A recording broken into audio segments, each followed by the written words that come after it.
Matt Lownes here at LTV for the Artist Alliance of East Hampton Easels Up Art Show. It's the first one here at LTV, and we are so excited to be joined by the founder of the event, Robert Anthony, who has been in the art scene for over 30 years out here. Oh my God, yes. I think it's 33, but that'd be telling my age, and I don't want to do that.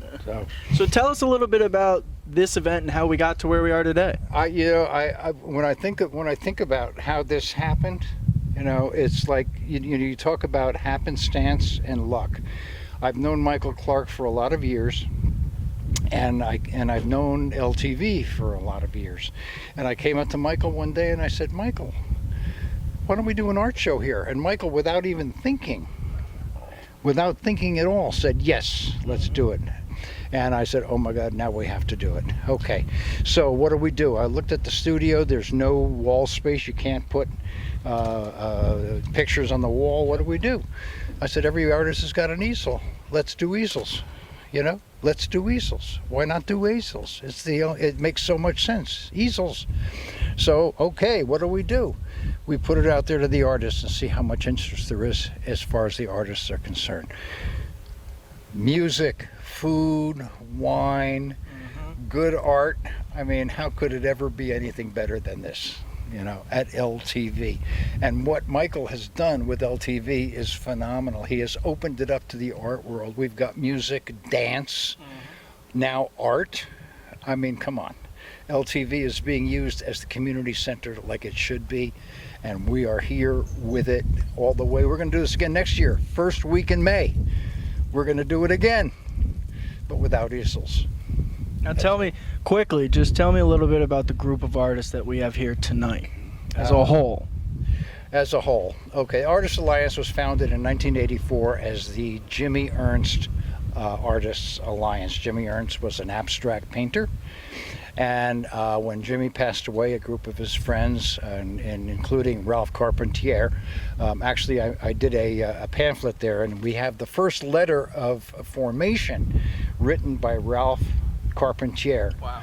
About the Artist Alliance in 1984. And since 1984, it has grown, it has shrunk, it has grown. We have redefined ourselves. We have decided that we wanted to be the art association of the Hamptons and give artists a show. We do 5 shows a year. We do a studio tour in September where artists have studios. They open up their studios and people come and walk into their studios. We want to televise it this year. I want to televise it, okay? So maybe I can get together with Michael on that, all right? So here we are, and here's 2 of the artists right here. That's Gene Samuelson, member of our board of directors. Hello. Yeah. Hello. And this is Carol. She's a member of our board of directors. I'm a member of the board. Awesome. Great to have you guys. Well, let's go head in and check out the art and meet the artists. Let's do it. Come on, let's Awesome. go. Let's do it. Welcome back. We're finally inside to check out some of the art, and we are joined by Ola Rimsha. Is that correct? Exactly. Tell me a little bit about how you got to Artist Alliance of East Hampton to begin with. Well, I just arrived to New York City and I was recommended by a friend to join this community of people, great artists actually. So she recommended me and I was like, this is a wonderful place to exhibit your art, to meet amazing, nice, new people, and I feel like I would recommend it to my friends afterwards. Yeah, and you're originally from Poland, Yes. so you made your way all the way out here. Tell me, what made you make the jump from Poland to America? Well, I just booked a ticket and I came here. Honestly, I've been traveling a lot. I studied in different countries, so I just decided that maybe the art place is actually here, isn't it? New York and East Hampton. Awesome. And now I was told that you're very big into colors and abstract art, and that particularly you don't want someone to see the art piece with their eyes, you want to really feel it with their soul. So tell me a little bit about this piece and what you mean by that. Well, definitely. So I truly believe that art should speak straight to your soul rather than like to your vision, I would say. So I'm trying to make people feel a lot of emotions when they see it. I'm trying to find some joy and happiness within the art piece that I'm making, because it also brings me so much joy. It's like a therapeutic thing. So I truly believe that it should be pleasant to look at, but also just like make you feel good and nice and happy. This is what I'm aiming for. Yeah, this makes me happy. Oh, the thank print, you. the pink and the bright blue and the green, Yeah. it's very like, that's all I think of is happiness, Yeah. really. And, Thank you. And then the last question I have for you is, what in the future do you want to work on? Do you want to stay with abstract, or do you want to maybe venture into some other type of art? Well, I feel like artists shouldn't limit themselves only to one means of art. Like, I'm also doing fashion design, so this is the piece that I made, and there are a lot of other things that I'm also making, but I feel like abstract art is the main thing that catches my heart at the moment. So definitely staying with painting for some time with abstract. Awesome, thank you so much. Thank all. you too. Thank you. Thank you. Lastly, what is the material? Tell us about the painting Please. itself. Of course. Let's describe the painting. So this is made from in oil on canvas. So it's actually just oil, paint, straight, put it on canvas, and then it was just brushed with some of the different brushes to bring out the lightness, so it will actually have the feeling of 3D, like sculptures, I would say, or just shapes. Awesome, thank you. Thank you.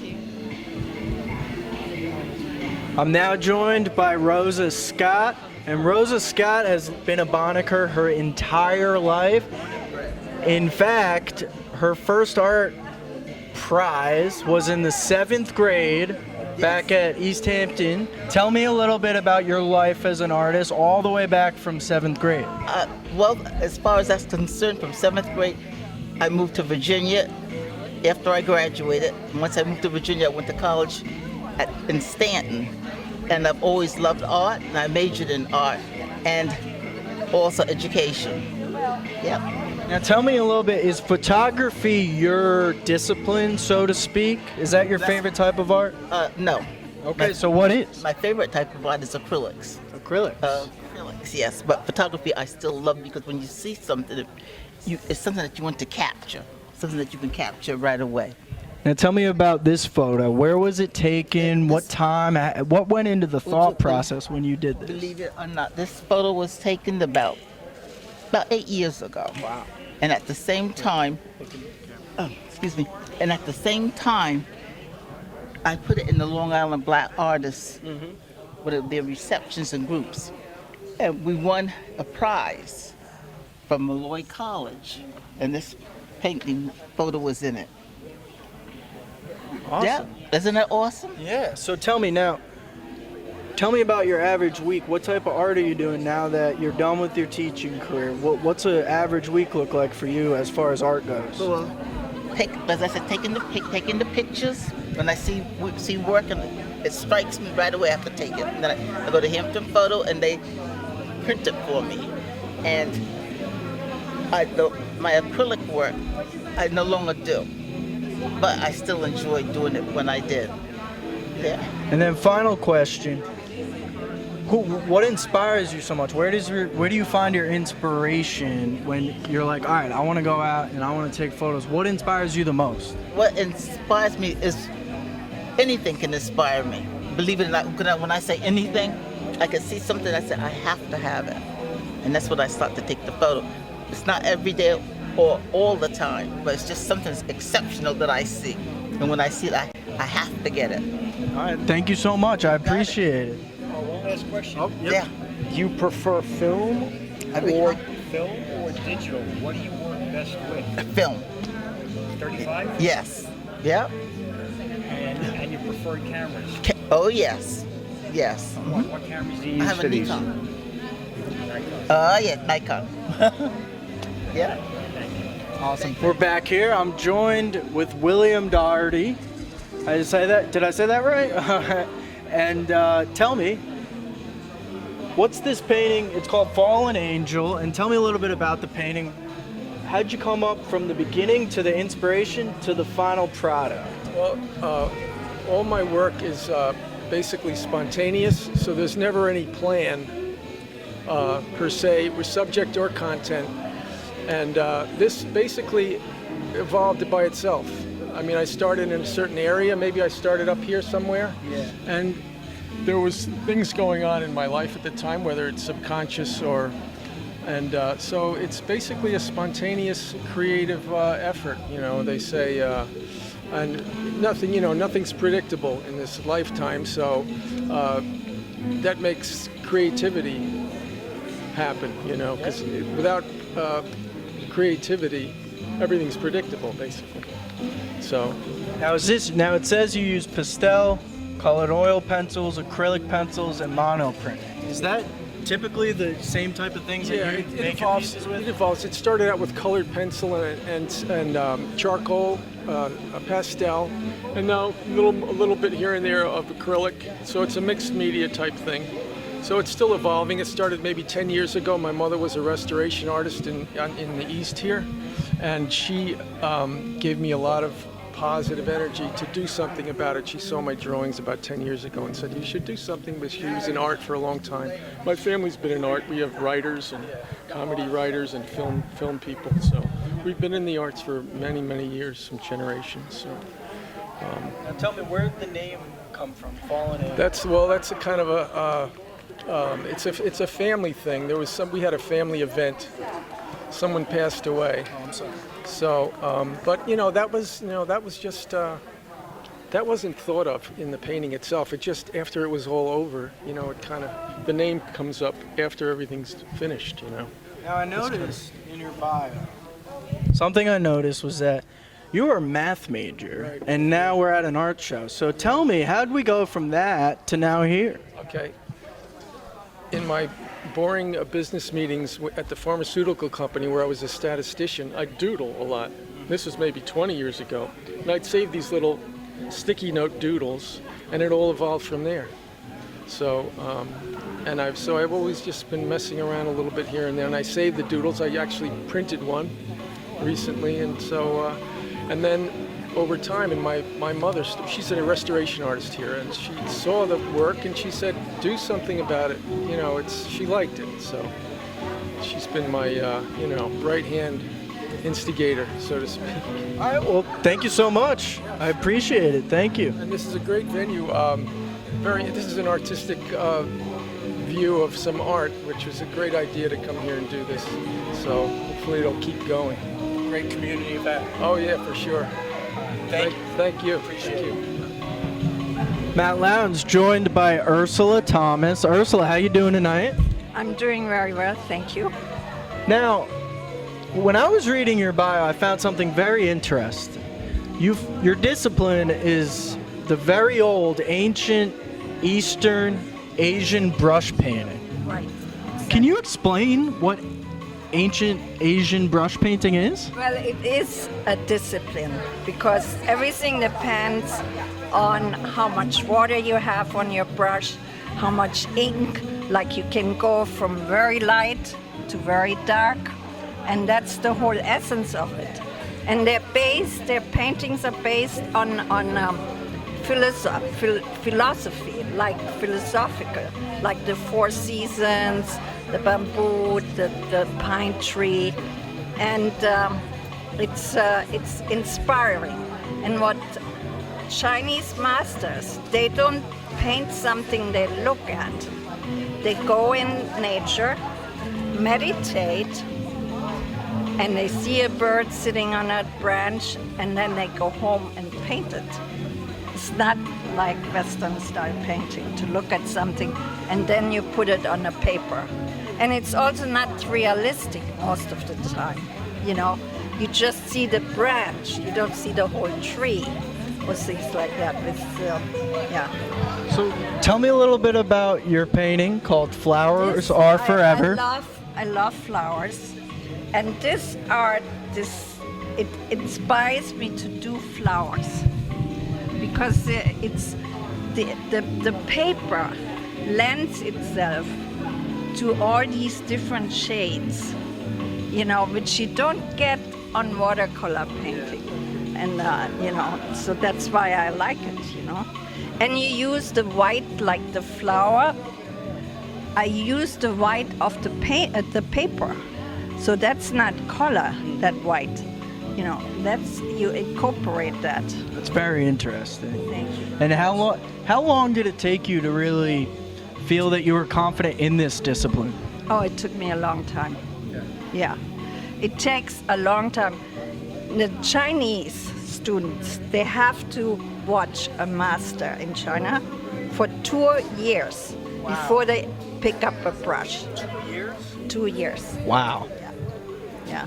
So you understand, it's not that easy, you know, and you have different brushes than regular brushes. And the brushes are thick in the middle. They are to hold the water. It depends how much water you want to use on it. You can make it dry, very dry brush, that's what they call it, or very flowing wet, like which I used in this painting. It's amazing.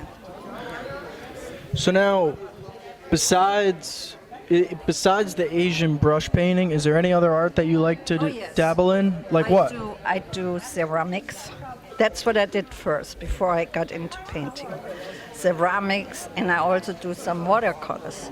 And I've tried mixed media. But I always come back to the Asian brush painting because I really connect to that form of art. And it is a discipline. Well, thank you so much. That was fantastic. Thank you so much. Yeah. I'm joined now by Dorothy Koppelman. Dorothy, how are you doing tonight? Doing fine. This is so thrilling. I found out recently that this organization was based on as a tribute to Jimmy Ernst. I studied with Jimmy Ernst many years ago at Brooklyn College, so I particularly feel great about that. Wow, that's awesome. So you started at Brooklyn College. What was your focus when you were in college? Fine art. I was an honors photography. I studied painting with Ad Reinhardt, and I studied with Jimmy Ernst and Philip Prosing, all the greats. Yeah. But in the 60s, they was just becoming very well known, so it's been exciting. Then I had several different careers in art, taught graphics in college, was a graphic designer, an art director, and now that I'm retired, I went back to painting at the Art Students League and at the Art Barge. I paint there almost every day. The Art Barge is incredible. It's like paradise for an artist. So I'm sort of always inspired by the sea and the view there.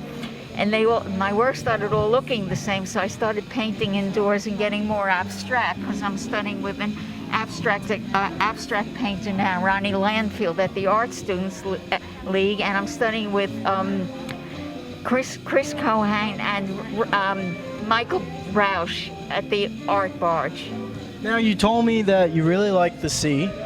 That makes perfect sense because this beautiful painting is called Seesaw Sea, and it says acrylic on canvas. So tell me a little bit about what went into this. How was it made? Why did you choose the colors? Tell me a little bit about it. Well, I've been painting very bright colors, and recently I toned it down, and I like to work in layers. I think maybe because I was a graphic designer and worked so much in layers in Photoshop.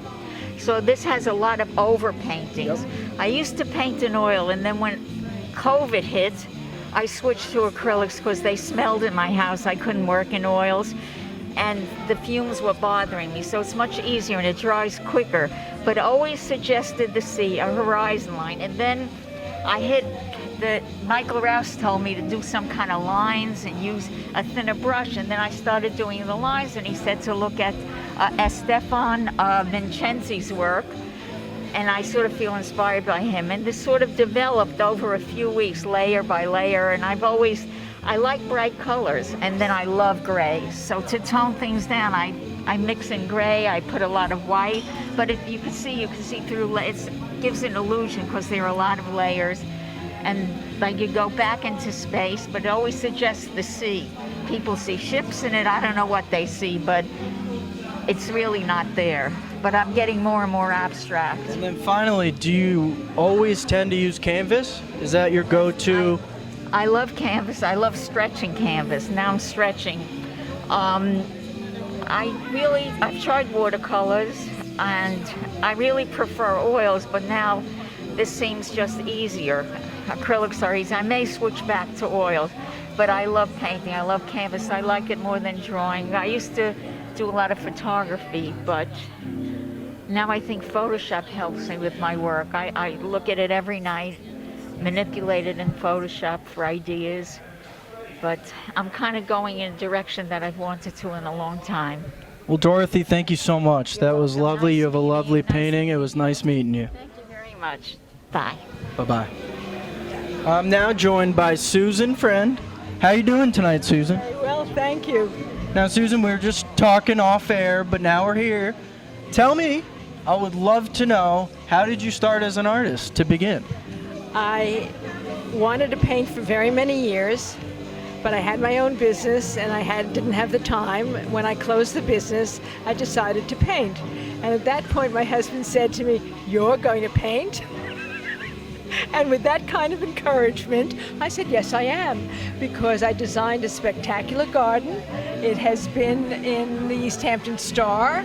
It was in Newsday, and I cooked wonderfully, and it's color and texture, and I said, if I can do that, I can paint. So I first started the Salmagundi Club, and then as my work evolved, I didn't want to paint realism, and I moved on to, I'm a member now of the Art Students League in New York, and I'm selling, so I can't complain, and my husband now is eating his words. Now, excuse me for my dad joke, but some would say that you surprised your husband. As we look at your painting tonight, it's called Surprise. Sorry, I know, I'm young for a dad joke, but it's sorry. So tell me a little bit about Surprise, and I think it's beautiful, but how did we go from, a blank canvas to this? That's a very good question, because most of my work is water, but I also like the sky, and I just one day wanted to do something that is the sky, not as we see it in a sunset, but as we see it in a way that we don't get to see it.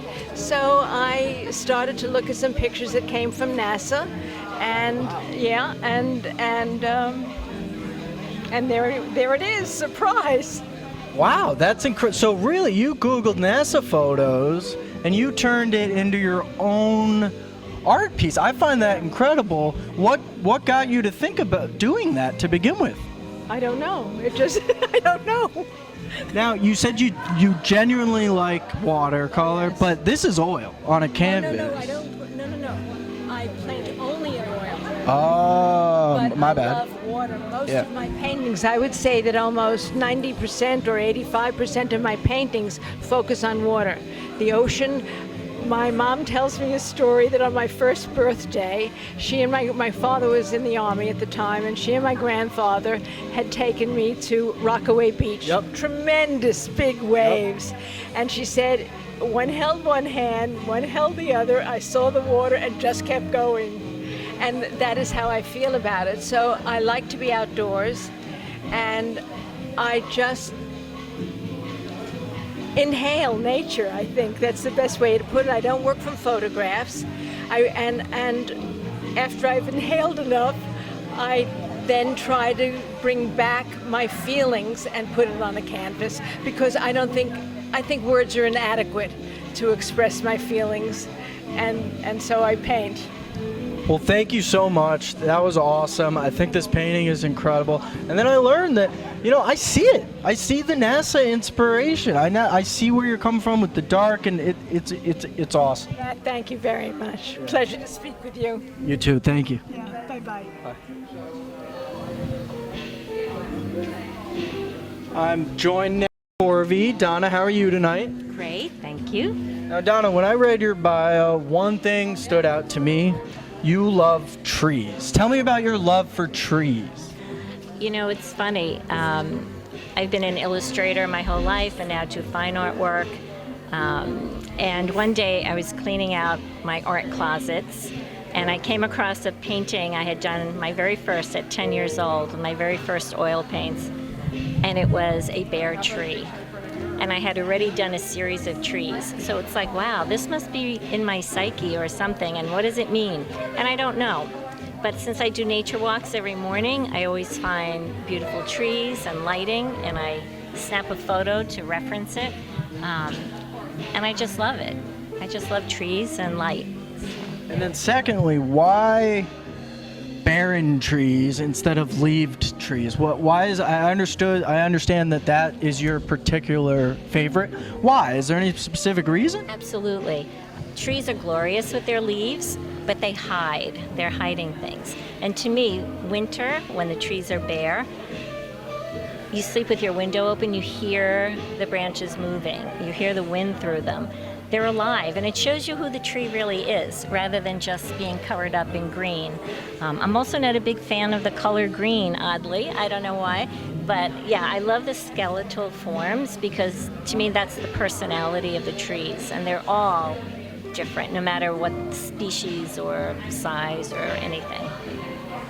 Now, this is acrylic on canvas, as it says, beautiful painting. It's called Twilight Medium. Before we get into the name, I wanted to ask, do you always use acrylic? Is canvas always your method? Is that typically what you do?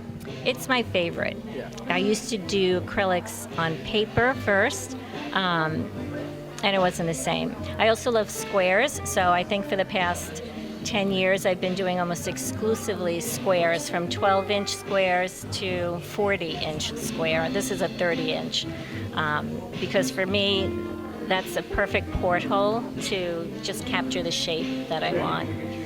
And why the name Twilight Medium? It has no tree reference that I know of. So literally, I was walking around twilight time, and I just came up over this little hill, and the light was just literally kind of this purplish with streaks of gold, and I fell in love. So thank God for cell phones that you can take a quick photo and capture the light. But, yep. Last question. Since you really do focus on trees, how do you decide when maybe there's too many branches or there's too little amount of branches? Is that based on what feels right or based on a physical tree that you see? What I feel. So pretty much the overall general shape is based on what I've actually seen, but then you want to look at the shapes that it makes on the canvas, the negative and positive shapes. So that's how the finer lines come in, and you want to balance all the different shapes around the canvas, just for interest and for depth. All right, well, thank you so much, Donna. That was awesome. This is an incredible painting, and I hope nothing but the best for you. Thank you so much. Thank you. Thank you. I'm welcoming Barbara Gerard. Barbara, how you doing tonight? Okay, I'm doing terrific. Thank you. Now, Barbara, I was wondering, when doing some research, I found out that you started with female figures, and now you're doing landscapes. Those are two total different things. Absolutely. Can you explain to me how you went from that to this evolving over the years? Absolutely. I started with female landscapes that I made into landscapes. Okay, and then I went to straight landscapes because I wanted to use a lot of texture and different things in my artwork. Now tell me about this piece over the hill at Gansett Beach. I would love to know. This is physical, as you just said. There's texture to it. So tell me what goes into all of this, because I find this very fascinating. I'm fascinated by it too. I use a lot of texture and I glue it on. Okay, then I turn it and I change it, and I have lots of fun with them. It's like terrific. Now, do you paint first and then add the texture, or other way around? Other way around. Interesting. Yeah. Why is that? The texture comes in first, and then after I add the paint. Now, it says mixed media, but do you dabble in other art forms as well? Yes, I do. I paint, I do photography, I guess photography, and that's it. And then, what groups are you a part of out here? I think I read that not only are you in the Artists Alliance of East Hampton, but are you in the Wednesday group as well? No. Oh, sorry, I must be misunderstood. Yeah. But I've been at the art not the students. Art out in Amagansett. The Art Barge in Amagansett. Tell me a little bit about working at the Art Barge. What do you like to do down there? I love doing that because I do everything that I don't do in my studio. Explain. Well, in my studio, I'm a serious painter. There I do watercolors. I do, I don't know, explore different things, okay? Which is very different than being in my studio where I'm stuck to acrylics. All right, well, thank you so much. That was awesome. I love your painting. I love the texture. Thank you so much for interviewing me. I appreciate it. Have a wonderful night. Thanks, you too. Thank you. I'm joined by Connie Abate. Connie, how are you tonight? I'm well, thanks. You've done art, you've taught art, you've done a little bit of everything. Now, I've done a lot of everything. and is collage your favorite type of art? It's what I'm exploring now. And how did you decide to move on to collage? What were you doing previously? Actually, I was at a workshop in Costa Rica and was provided with a lot of the materials and the method. So, Now, I really wanted to know with this piece, it's called Beyond Vienna.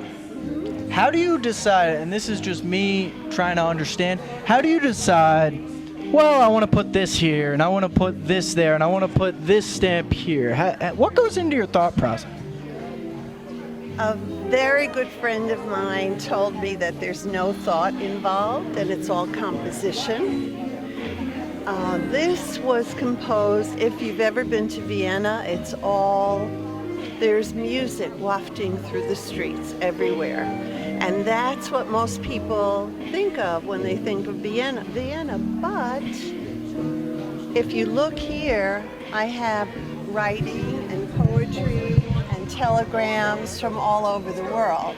So whenever I've traveled, I am in search of music and art, and it is beyond Vienna.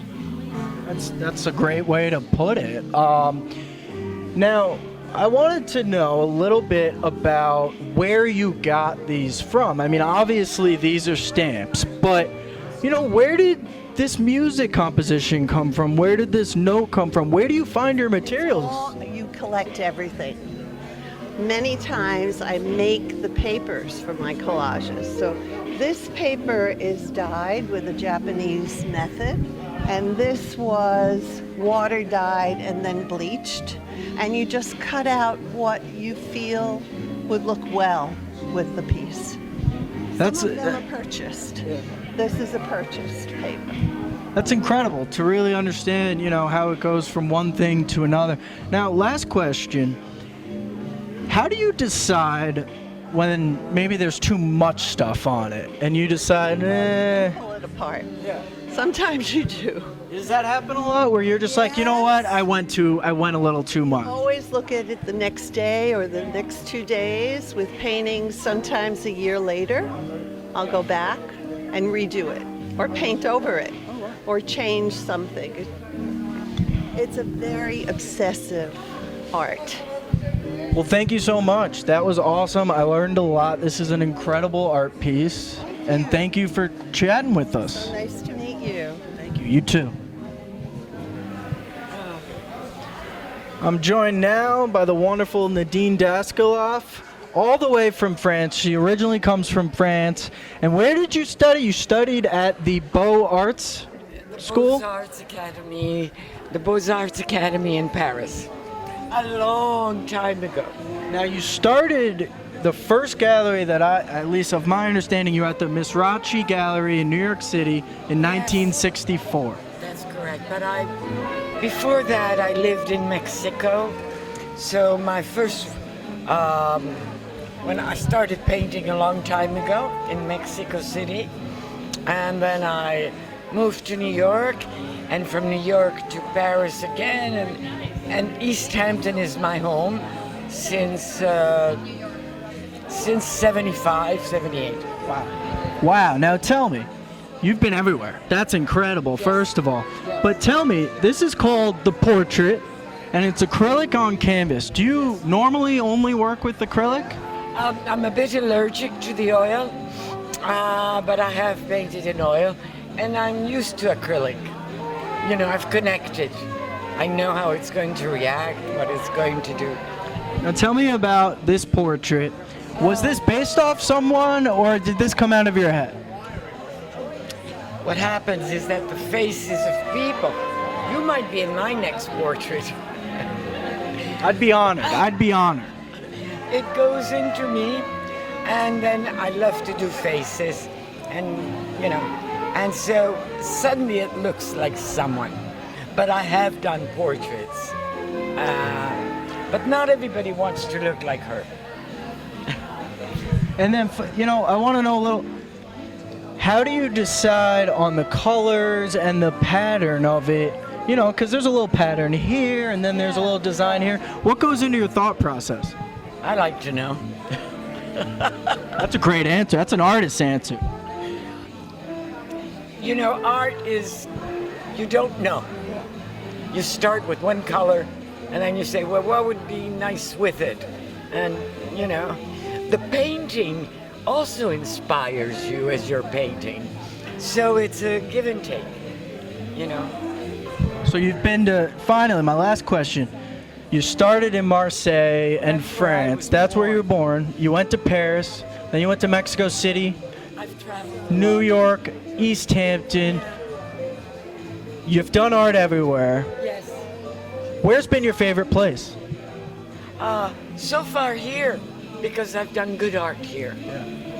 Thank you, Happy here. Nadine. Thank you so much. Thank you. Thank you. Have a wonderful night. You too. You too. Thank you. Frank Sofo. He went to high school for art. He went to college for art. And then he went straight into advertising. How does that happen? How does that happen? It happened because I actually wanted to be an illustrator. Okay. And at that time, when I graduated, they said the heyday of illustration is finished. That you got to go into advertising if you want to make money. I'm sorry I listened to that, but I mean, so I spent quite a number of years working for some of the large advertising agencies. Like the last one was BBDO, which is a big agency, you know. So it was nice. There was a lot of nice people there, but I reached a point where I thought back of when I graduated, you know, and I wanted to be an illustrator. And I said, you know, I want to be an illustrator. And so that's what happened. I quit the advertising business. I was actually doing storyboards too, what they call if you're familiar with storyboards. Yeah, I am, yeah. And so that was like this beginning, because it was still work and doing that kind of stuff if you can draw. And then I started doing finished illustration, children's book. I did a couple of children's books. Yeah, now wait a second. You're being a little humble. You did the Hardy Boys books. Yes. That is not just any children's book. That was a very serious national book series. Well, it was actually the agent that I had.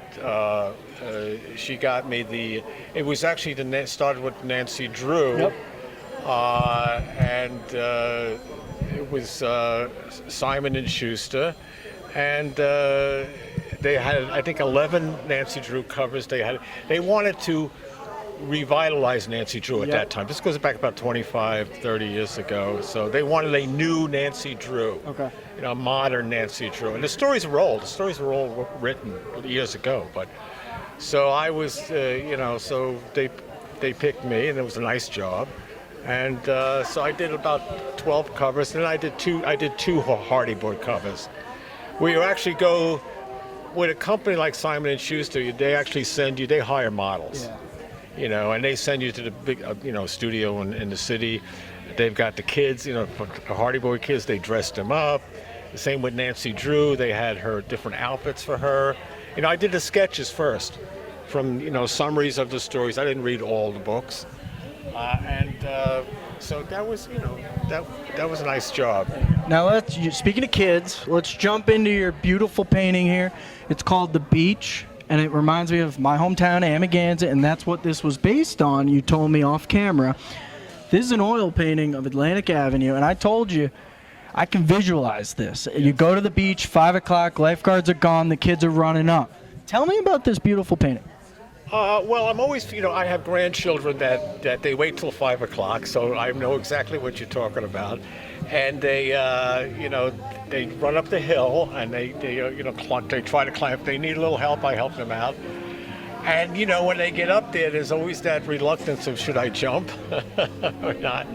So actually, I wanted to capture that little moment where the girl is thinking of jumping. She's a little nervous, and I've done other, it fascinates me when the kids get on, on the lifeguard stand, In fact, I was just looking at a picture I took, which I may do a painting of, where there's about 5 or 6 kids all climbing at different levels on, in the lifeguard stand. So that's an image that kind of sticks in my head. You encapsulated it perfectly. I mean, I can really visualize this. We are running late on time here, but I have one follow-up question. Is oil your discipline that you typically tend to use? No. Is it oil paintings, or is this not atypical? I do work in oils, but I actually, because I was doing illustration, like I said, I was working in acrylics because it had to dry. It was drying fast. I had to bring it in to show the art directors. At those days you didn't. You actually went physically to show the art directors. So I was used to working in acrylics. But when I started doing fine art, I saw a lot of people working in oils, and so I worked both in oils and acrylics. I didn't want to give up the acrylics. I do like acrylics, but I also like the oil, the feeling of painting in oils too. So. Well, this is an amazing local picture. I love it. Painting. I love it. Thank you so much. And you are a board member of the art. I'm a board member of the Artists Alliance of East Hampton. Well, thank you for coming to LTV, and this is a lovely community event. So I'll look forward to seeing. I think I will. Awesome. Thank you. Lisa Rose, welcome. Thank you for coming, and thank you for answering. How are you tonight? I'm very well, thank you. Thank you. Now, we notice we have a connection. You go down to Vero Beach and live here in the summer. My parents do the same thing, so I'm down in Vero Beach a lot. Oh, you are? That's great. Christmas time, at least. Oh, okay. I thought this was Vero Beach, but you proved me wrong. This is Devon area in Connecticut. Tell me a little bit about the evening calm, the pastel. You're the first artist tonight using mainly pastel. It's my only medium. Really? I just love it because you have a chance to rework things. You don't have to wait for something to dry. It's just an easy, to me it's a delight to work with pastels. I'm very pleased with it. Now, you worked as an interior designer for 30 years. Yes, I did. You've been in just about every interior designing magazine I've ever heard of. Tell me, you retired and you said, I want to paint. Is that what happened? No, I actually retired and was just happy living my life. And then one day I was in Vero Beach at the Under the Oaks major art show. Mm-hmm. And I was with a girlfriend and I said, we should really take an art class. And happened to be in this booth where the gal is a pastelist. She says, well, I offer introductory pastels. And why don't you take my class? So we said, okay, sure, why not? So that was 4 years ago. That was only 4 years ago? Yep. So then, wait a second, I'm doing math. So then 1 year later, you got the August cover of the Vero Beach magazine. Now tell me, in 1 year, you went from an introductory class to being on the magazine of Vero Beach magazine, the cover. You got the cover, so tell me about that. Well, I happened to be lucky enough to be included the next year at that Art Under the Oaks, which is a major show. Wow.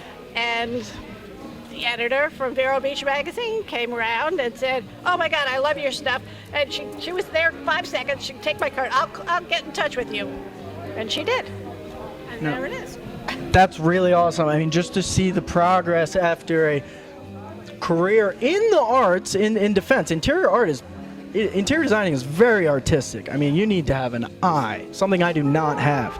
And my last question for you, because we are running late on time here, is do you only do ocean stuff, or do you do a bunch of different painting? I do a bunch of things, but I do prefer sunsets, sunrise, because nature, the colors of nature are just so phenomenal. And people always say, oh my God, your colors are fantastic. Oh no, I just took it from a photograph.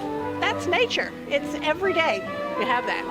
That's awesome. Lisa, hopefully we'll randomly run into each other down at Publix in Vero Beach. It was great to know you, and thank you for showing and talking about your lovely painting. Thank you for interviewing me. Fred, bye. Have a great night. You too. Bye. Thank you. I'm back with Deborah Palmer. Deborah, how you doing tonight? I'm doing fine, thanks. Now, Deborah, this is called September Sunset, and it's a beautiful painting, oil painting of a sunset. Where was this based off of? This was one of the first times our group, the Wednesday group, went out to Maidstone Park to do a sunset, and then afterwards have dinner. And I actually finished it at home, but it was not the way I wanted it to. I didn't know where the sun exactly was going to set around this tree.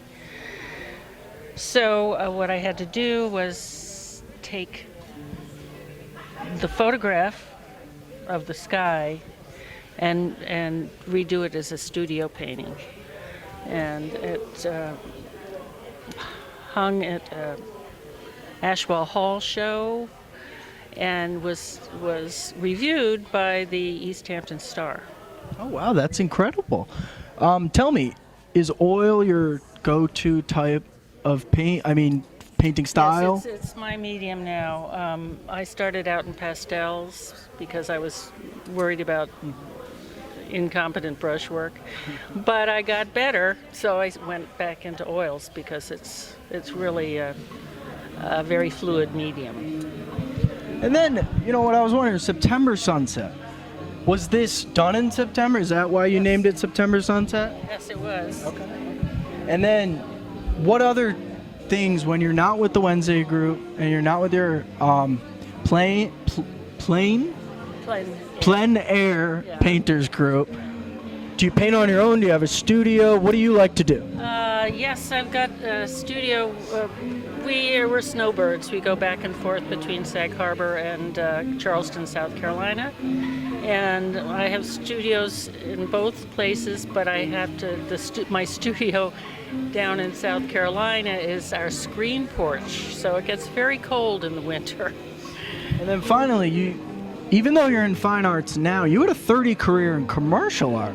Did that help prepare you for your fine art painting? No, actually, my college experience prepared me for painting.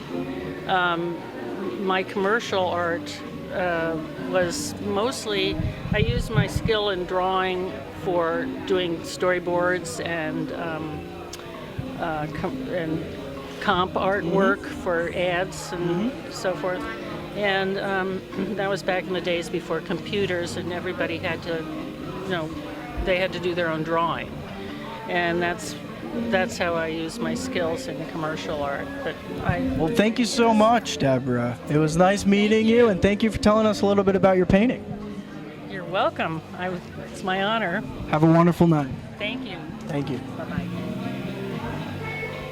I'm with Benny Beckerman. Benny, how you doing tonight? Very well, thank you.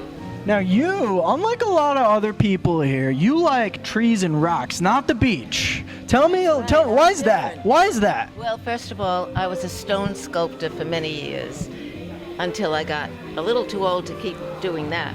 And so anytime I see a rock to begin with, trees and rocks have always been the thing that calls to me. I love green. Last summer I went to the coast of Maine. My daughter-in-law comes from Maine, so she goes back every year, and they rented a house tucked back there in the corner, and we spent a week, and it was just heaven. I loved it. So that's why I spent this year working on the painting. Did you paint this in Maine, or did you paint this from memory back here? I painted this from photographs, many photographs that I took of the coast, that whole setting of the house, a pier, a dock. But this little bit of rock is what called to me. quickly, I'd love to hear a little tidbit of your sculpting career. I love stone. Stone is so wonderful. I've got many years of sculpting, and every now and then I go up there and I say, I'm going to try it again. But it's hard to just, when you work in the stone, every time you work, you have to keep working in the round. So every time you have to lift this big stone to move it to the next position. But stone is wonderful. It's very alive. You can't tell it what to do. You work with stone, and as you work it, you begin to feel the creases and the veins that are in it, and it's just a beautiful material to work in. I've worked with alabaster, I've worked in terracotta, I've worked in marble, I've went in and... That's incredible. Finally, I'd love to know, you chose oil for this painting. Is that your typical medium, or do you really just go with what you're thinking? No, I use, most of the time I paint in oil, but I also have been doing a lot of watercolor. Watercolor is great if you travel. My daughter moved to California, and so when I go there, I've got something I can do. I can always sit outside and do a little watercolor. But my main love is, I love oil now. It's thick. It's almost the way I paint. It's almost like stone.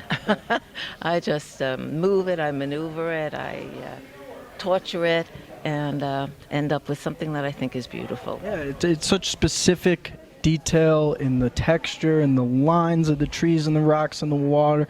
How long did this take? This one probably took me longer than some other works. I would say 3 months. Wow. Yeah, I worked on it overall. I kept working on it, and what you do is you let it sit for a bit and think about it. Sometimes I take it upstairs from the studio, I put it in my bedroom, put it on a chair and let it sit there and say, you know, it needs a little more here, a little more there or something, and it just tells you what to do. So it takes me a while. Well, Benny, thank you so much. That was awesome. I love your painting, and I hope you have a great night. Thanks so much. Nice to speak with you. Thank you. Welcome back. Tarrell Godfrey, you've seen her. Trust me, I promise. She's been with the East Hampton Star since 2001 as a photographer. We've been to the same events before. Tarrell, how you doing? I'm doing fine. I'm really happy to be here. I was invited. I'm not a member of the Alliance, but I might be soon. I don't know. But I was so happy to be invited, and how could I turn it down? So here I am with what was once called an oil painting on canvas, but is in fact not an oil painting on canvas. It is in fact a photograph, which I'm very proud of. I really like this picture. Yeah, tell me, where was this taken? When was it taken? It was taken, I won't admit to how long ago it was taken because I just can't remember, in truth. But it was taken at Hook Pond, looking towards the moon, because that's a good spot to go. And of course the geese just came in. And I love Canada geese. They're my favorite bird because they're equal. They're men and women, they look the same, they look out for each other, they take care of each other's babies. It's a whole very 60s kind of vibe with those birds. Oh, it's incredible. Yeah, so I call it moon landing because there's a moon and they're landing. And the moon landing, 60s vibe, the moon landing happened in the 60s. Yeah, and I watched it on TV. Oh, okay. Now, we were joking. Green cheese. Wow. We were talking off camera. Yeah. You've taken over 1 million photos? Yes, but many of them are duplicates because I put my camera on burst. So if I'm taking a picture of you, I'm taking 4. And I'll save them all because they're mine. And I don't want to throw any of them away, so I can't. Now I'm a hoarder. The guy, you know, the people that look at my stuff, they say, you're a picture hoarder. And I just say, I like my pictures. It's okay, we all hoard something. That's just how humans are. Now tell me, you went to the New York School of Art. I went to the High School of Music and Art. Which is now known as? It is the LaGuardia School for the Arts, famous for fame. But when I went there, it wasn't. It was just the High School of Music and Art. And in 8th grade, I mean, if you figure this. In 8th grade, you have to take a test to get into that school because it's free. It's a New York City school. You had to take a portfolio. You had to do live drawing in front, on the campus. You had to sculpt something. This is in 8th grade. 8th grade. Wow. I can't even imagine it now if I had to do it. Now, finally, But I was accepted, so. That's very true. 2 final questions. Yes. One being, has it always been photography for you? No. So tell me, before 2001, what were you doing? I was an illustrator at Glamour magazine for close to 30 years. Wow. Yeah, I can draw how to tie a bow tie, how to bone a chicken, what to do if you bounce a check. I can tell you how to cornrow. I can draw how to cornrow. I know how to do stuff. Now, finally, is photography now the only type of art you do, or do you still dabble in painting and other stuff? Photography for the Star is basically a full-time job because you never know when you have to go down to the beach when there's a shark sighting, and take a picture of the signage. So I'm always on call. 5 years ago, I illustrated a coloring book for adults called Color Me Clutter. What a surprise. I hoard photographs, so I basically made busy drawings. And then after that, I had another adult coloring, can't say adult coloring book, you have to say a coloring book for grown-ups. So there are 2 of them. They're available on Amazon if anybody wants to do it. And the rest of the time, I'm a work for hire girl. If somebody needs a picture, I'll draw it. If somebody needs a photograph, I'll do it, but I don't do weddings.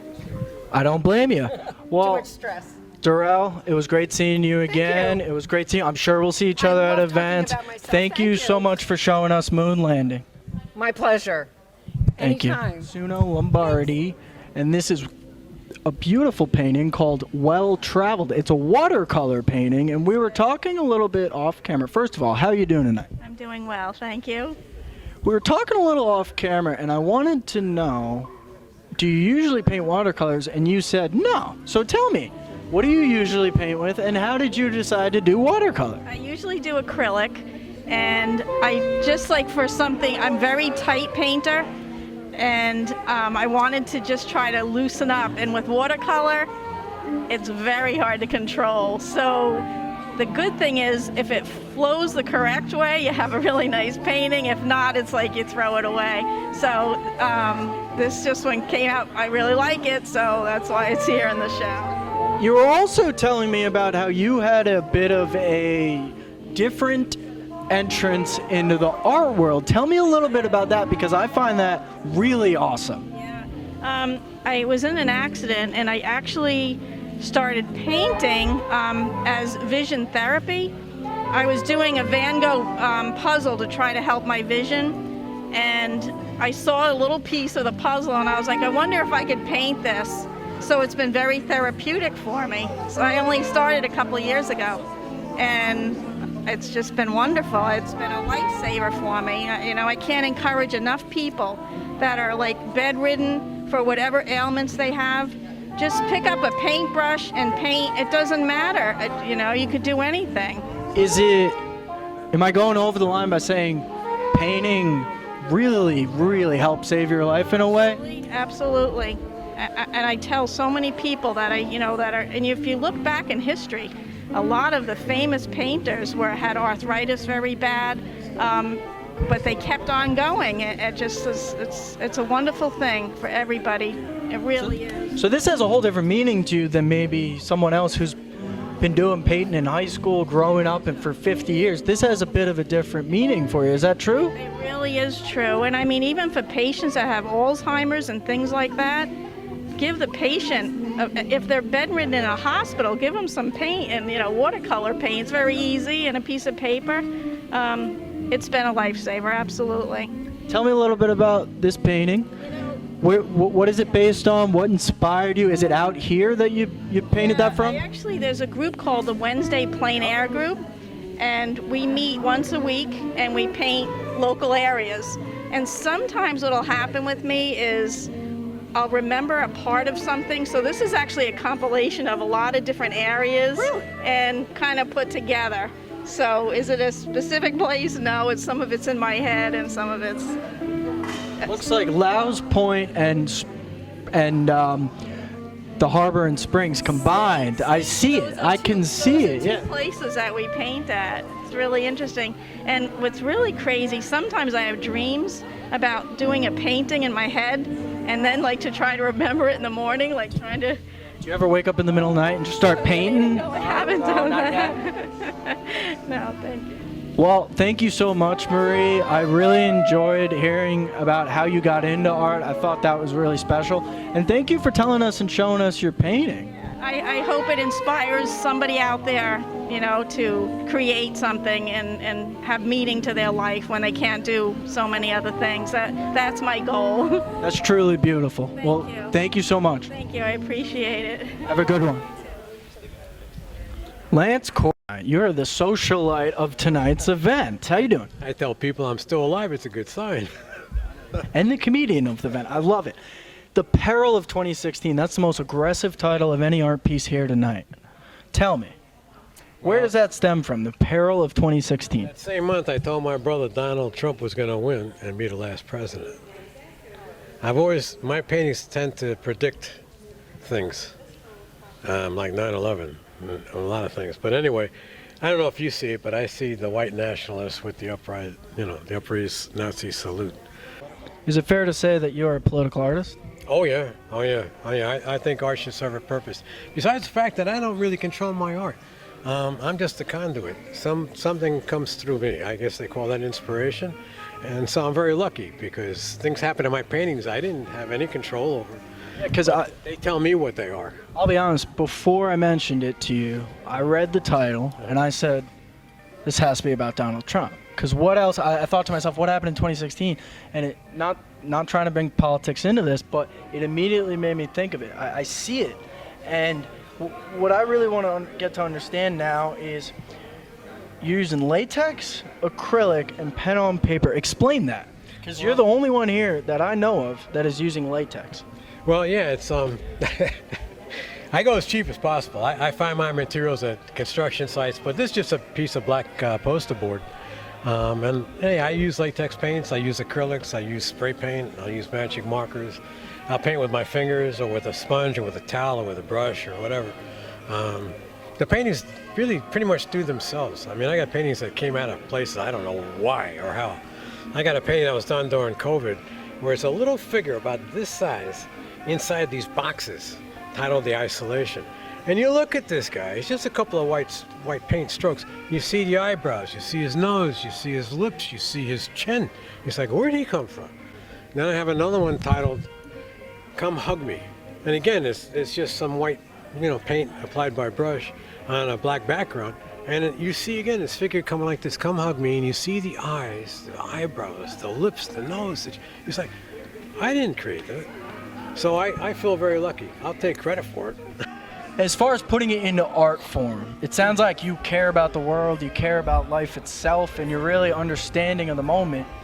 How do you focus that energy and maybe that lack of, the mystery of, predicting and this and that? How do you channel that into an art piece? Whoa, that's a good question. I just start painting, that's all. I try to let it happen. I know if I force a painting, it's going to be a piece of crap. But if I just let it go, I get into what's called a Tao, and I just let it create itself, basically. And then it always surprises me. We do have to wrap up. Thank you for showing us this painting. I learned a lot. We should have a whole special just on you next time. But my wife tells me, look for the eyes glazing over. When I see the eyes glazing over, it's time to stop. Okay. Well, thank you so much, Lance. I appreciate it. It's a pleasure. Thank you for interviewing me. Of course. I appreciate that. Have a good rest of your night. You too. You stay well. I hope you're doing your own art. The video is mine. You can search. Welcome back. I'm with Teresa Lawler. She's been here all week setting up for this wonderful event. How are you? Good. I'm excited. It's been a wonderful night. People have had a great time. And we have a wonderful interview person, Matt. Thank you. Thank you very much. Tell me about your painting, Peaceful. It's a glass painting. You are the only person here that I know of that is fully focused on glass. You love glass based on your bio. So tell me about your love for glass. Well, I love glass, but I also love to paint. So when I learned to use glass, I first used it as a more functional kind of a pendant piece, and then I transferred it into a painterly kind of style. I also do watercolor. So what I've done is I've taken glass, and the back sheet, which is clear, is sort of like my canvas. And in this piece, which is represents the four seasons, and the four seasons being peaceful, is first fall. And what I've done with it, fall, is I've taken blue glass, and then I've sprinkled crushed pieces of glass. And glass comes in powder, crushed fine pieces, medium-sized pieces, and coarse pieces. It also comes in stringers, which are long, skinny pieces, and I often will pull it under a candle or a flame. And so it's layers of glass, and after you've put it, it has to be flat, sort of like horizontally flat, and then what you do is you put it into a kiln. And depending on the temperature of the kiln, which can be up to 1450 degrees, it will completely melt or fuse flat and smooth. But if you fuse it at a lower temperature, such as 1300 degrees, it's called tack fusing, and it keeps the shape of the glass. Say, for instance, how this yellow and the stem is brown. It stays on there with lots of texture. And that's what I accomplish. Is I usually first do full fuse, smooth and flat, and then I go back again and fuse it a second or even a third time and add texture to it. How safe do you have to be when working with glass to ensure you don't cut yourself or burn yourself in the kiln? Because that's one of the first thoughts that comes to my head, because I'm clumsy. I could barely cut a bagel properly. Well, it's actually pretty easy. Cutting is easy. It's a cutting tool, and you take it and you score it, and then you take another nipping tool and you press down like pliers, and it breaks. And that part is easy. It's when you pick up the glass. If you pick it up where it's sharp, it will cut you. So I do have a big box of Band-Aids. Now, how did you get into glass? Who taught you glass as an art form? I find that so incredible, because there's a few pieces here tonight that use very specific things, and I would love to know, how'd you get into glass? So I am an art teacher. I taught in East Hampton School District, K through 12. And one of my goals as a teacher was to learn every single medium that I didn't know how to do. That's awesome. So whether it was printmaking or photography or painting or watercolor or acrylics or oil, I wanted to learn it because I felt in order to be a good teacher, I needed to be able to teach my students every medium that I could possibly know. So when I went to New Hampshire, there's a place called Ava Gallery, and it's near Dartmouth. Okay. And they had glass fusing class. So I took that class and I made little pendants. And then the next year they had one where you could make a landscape. Well, that was it. I was there. So while I was teaching, I often taught how to use the glass. So is it fair to say you fell in love with glass in Vermont? Yeah, that's pretty nice. I like that. It sounds great. I mean, Sounds good. and then But when I retired from teaching, and I go out on Wednesdays with the Wednesday group, and I watercolor and paint, and then sometimes I'll take that image and I'll come back home and I'll make that image into glass. were you able to teach kids glass eventually? Yeah, and I teach adults too. So you do local glass teaching here? I do. Not a lot because I enjoy teaching. I've taught at the Art Barge in a few different places, but I love doing it myself. I'm retired now, so it's a little bit of me time. but I love community things. So that's what's really gotten me involved with the Artist Alliance and Wednesday group and different things like that. Well, thank you so much for telling us a little bit, and thank you so much for organizing this and being here all week, setting it up, making sure everyone was here. Thank you so much. Thank you for interviewing. Oh, of course. We appreciate it. It's fun. I had a lot of fun. Good. We enjoyed having you. Thank you. Bye-bye. Bye. Ethan Adler, from his words, not mine, Driftless, Wisconsin. Why that? Just kind of a small town kid. The only reason I'm here is kind of got a weird life story. Most of my siblings are adopted from Russia. Oh wow. I guess my connection to the Hamptons is a close family friend. She was the bureau chief for People in Time magazine. She did a story on my family in the early 2000s. I guess a sequence of life events kind of just plot me here. I've been an artist all my life. Yeah, tell me about your painting. It's the number E. It's Euler's number. Which is? It's an irrational number. It's kind of like pi, or the number I. The price is a few digits of Euler's number. Oh, so that's where the price comes from. Yep. And then tell me a little. This is charcoal and watercolor. I find that very interesting. And watercolor.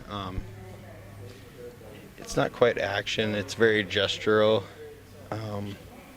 It's basically one continuous stroke. Oh, that's really cool. I've never heard of that. I just kind of kept going for like maybe an hour and a half, 2 hours. Really? Yeah. Did that hurt? Yeah, I got right? got tired by the end, but when I was, ready to be done, I kind of stepped away from it, and I was happy with it. So that's incredible. I've never heard anything like that. So, is this your typical medium? You like charcoal and you like watercolor, or do you do a lot of different types of stuff? Everything I do is kind of different. I've built a tree house over the course of like 10 years with friends. A lot of like reused, found stuff from dumpsters. Every piece I do is kind of different. I don't really have a plan for anything. It just kind of falls into place, and whatever comes of it is what it is, I guess. Yeah, no, I just find this, one thing I find so incredible about tonight is what I think about something before I talk to the artist, and then I learn something like, he was moving his hand for an hour and a half. Like, that's incredible. I mean, I'm holding my arm and my back's hurting just after interviewing people. My arms are getting a little tired. Did someone tell you to do that, or did you just do it? Just kind of did it. Just kind of sat down one night after work, and that's just kind of my outlet, I guess. Just kind of feel something bubbling up inside you, and this is kind of my outlet. Well, thank you so much. I appreciate it, man. I appreciate you guys. And thanks for coming, and I hope you have a good night. Thank you. Thanks for following us along all night long, meeting from the Artist Alliance of East Hampton, the first event at LTV Studios, the Easels Up event. They'll be back here next year. I hope you enjoyed learning about the paintings and the artists themselves. For Matt Lownes here at LTV at the Easels Up event with the Artist Alliance of East Hampton, have a great night.